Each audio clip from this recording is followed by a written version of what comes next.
Olá, gente. Olha só, eu trouxe para vocês aqui uma questão, então, relacionada à função posição, né, a função horária da posição para o movimento variado. Então, na condição aqui, ó, eu vou fazer a resolução dessa questão, e a condição que estabelece essa questão nossa aqui é o seguinte, ó, que um objeto ele é largado do alto de um edifício, tá? Ele é largado de um edifício e leva 3 segundos para encontrar o solo. Determine a altura do edifício. Então nós temos a seguinte situação aqui, ó. Temos um edifício, tá? Temos um edifício. Aqui é o solo. Solo. Vou desenhar um edifício bonitinho aqui.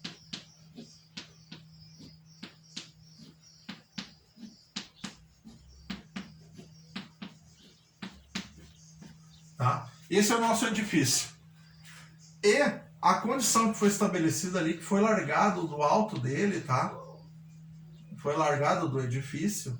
Vamos desenhar uma pessoa aqui para poder largar o objeto.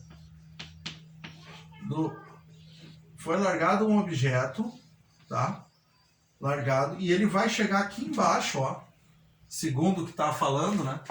Leva 3 segundos para encontrar o solo. Esse objeto aqui, quando chegar aqui embaixo, ele vai chegar num tempo de 3 segundos. É isso que está descrevendo ali a questão, tá? Ele está nos informando isso. Eu coloquei a pessoa, não necessariamente podia ser uma pessoa, podia ser qualquer outra pessoa, ou objeto, simplesmente aconteceu de ele cair do alto do prédio, tá? Mas a situação é essa, tá? Foi largado do alto do edifício e levou 3 segundos para chegar até o solo. Entrou em colisão com o solo. E daí a questão pede para calcular a altura do edifício. Será que nessas condições, somente com o tempo de chegada aqui, eu consigo calcular a altura do edifício? Claro que eu consigo, sabe por quê? Porque esse movimento aqui, ó, na física é chamado de movimento de queda livre. Eu vou botar aqui para vocês, ó. MQL. MQL significa o quê? Movimento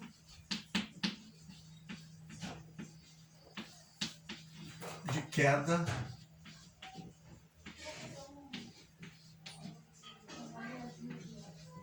livre. Tá? MQL, movimento de queda livre. O movimento de queda livre acontece quando um objeto é liberado de uma determinada altura e ele cria um movimento até encontrar o solo, tá? Ou não necessariamente é o solo, posso pedir uma posição, no momento que ele foi abandonado, ele passa por determinada altura e pedir para medir a velocidade ou o tempo, né? Mas nesse caso nosso aqui, ele está informando que chegou até o solo, então a gente tem como referência isso aqui. A gente sabe que, evidentemente, né, que o prédio, ele tem uma altura. E, evidentemente, essa altura é o que a gente quer descobrir, né? Só que essa altura eu não conheço. Mas é possível, será, descobrir? Bom, a gente tem a seguinte informação, assim, gente. Lembra que eu passei para vocês lá a função horária da posição para o movimento variado? Essa equação aqui, ó. Só para vocês lembrarem. CO mais VOT mais AT ao quadrado sobre 2. Nós temos essa equação. O que acontece nos movimentos de queda livre, tá? Quando ele é abandonado, nesse ponto aqui, quando ele é abandonado, nós temos 3 informações aqui, ó, que a gente pode tirar, tá? Temos a informação da posição inicial. A posição inicial aqui, ó, nesse cara aqui, é 0. Por quê? Porque tu tá segurando lá. Ele foi abandonado, tá? Foi abandonado. Então, inicialmente, se ele é abandonado de uma posição no espaço, no caso foi do alto do edifício, né? Foi abandonado. Antes de ser abandonado, naquela posição, é a posição inicial dele, tá? Porque a gente adota como nível referencial o alto do edifício, tá? Vou botar aqui NR. NR significa nível referencial. Eu estou adotando como referência o alto do prédio. Naquele ponto ali no nível referencial é onde que vai começar o movimento depois que eu largar o objeto.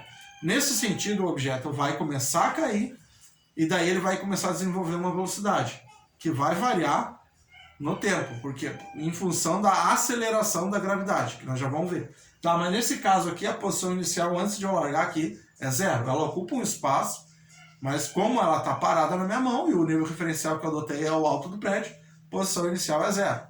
Tá? Se tem uma posição inicial zero, vai ter um tempo também inicial que é zero.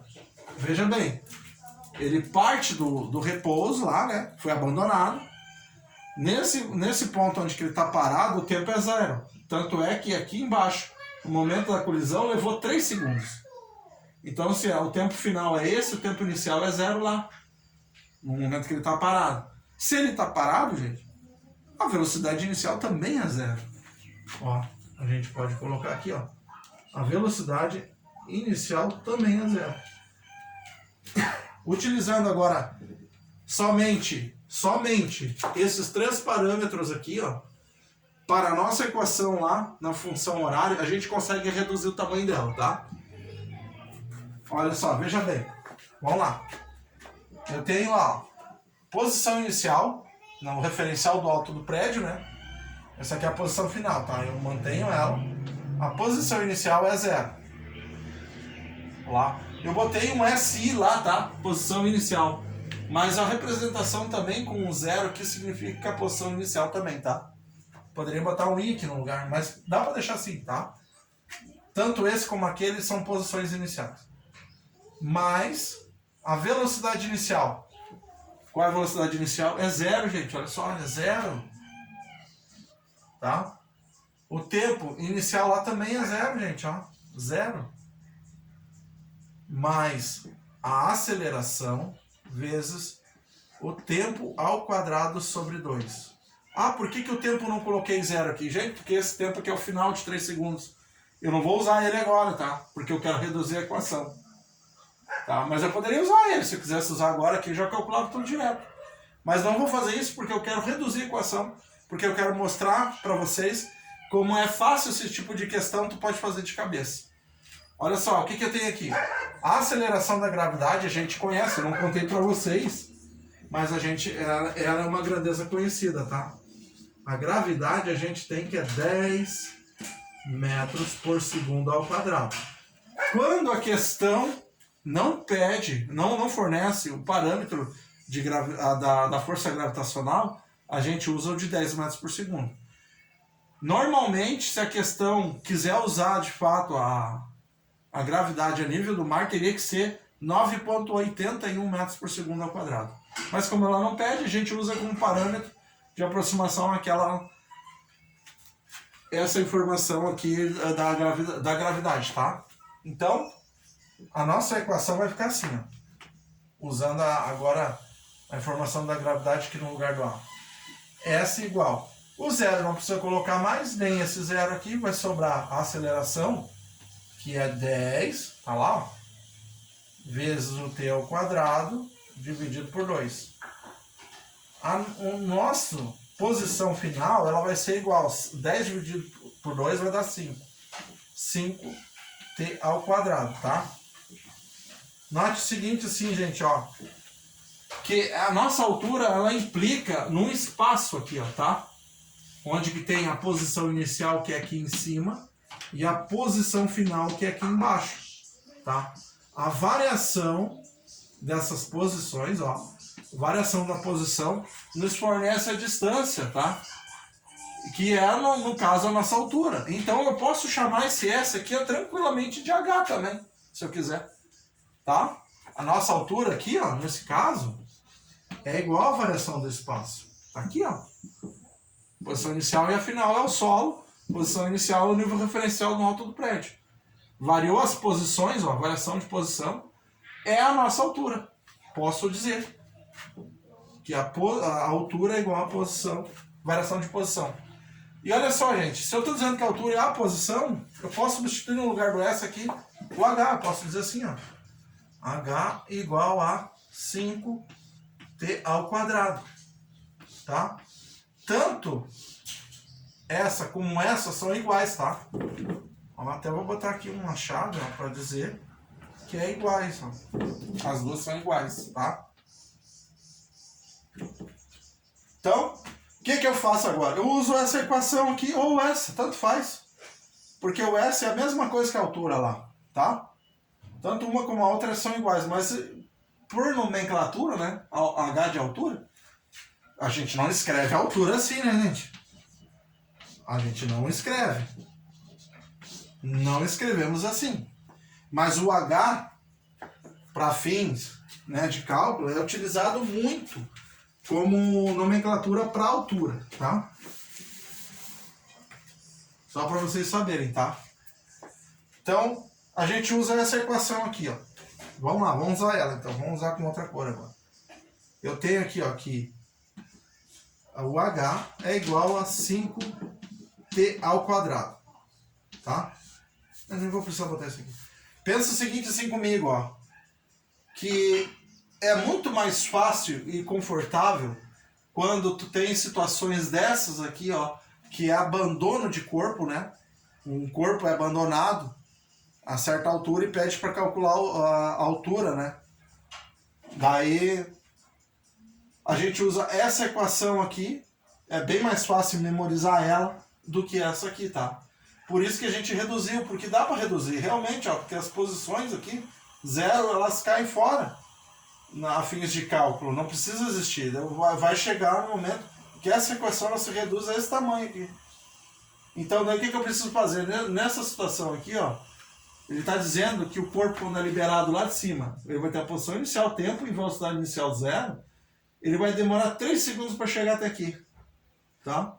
E eu conhecendo a nossa equação reduzida, é só pegar os 3 segundos que levam para chegar até o solo e coloca aqui no lugar do T, ó.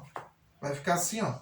A altura é igual a 5 vezes 3, tá? Ao quadrado. 3 ao quadrado dá 9, né? A altura é igual a 5 vezes 9. A gente sabe que é 45 metros, tá? Agora, para vocês verem como é fácil de cabeça, ó. Olha só. Como é fácil de cabeça. Vocês podem até brincar, ó. Agora, por exemplo, um objeto foi largado de determinada altura. E, vamos ver, ela foi liberada de uma altura, né, que eu não conheço. E em vez de ser 3 segundos aqui, tá? Demorou 5 segundos para chegar no solo. O que eu penso? Eu penso nessa equação aqui, tá? Que eu tenho que a altura é igual a 5t ao quadrado.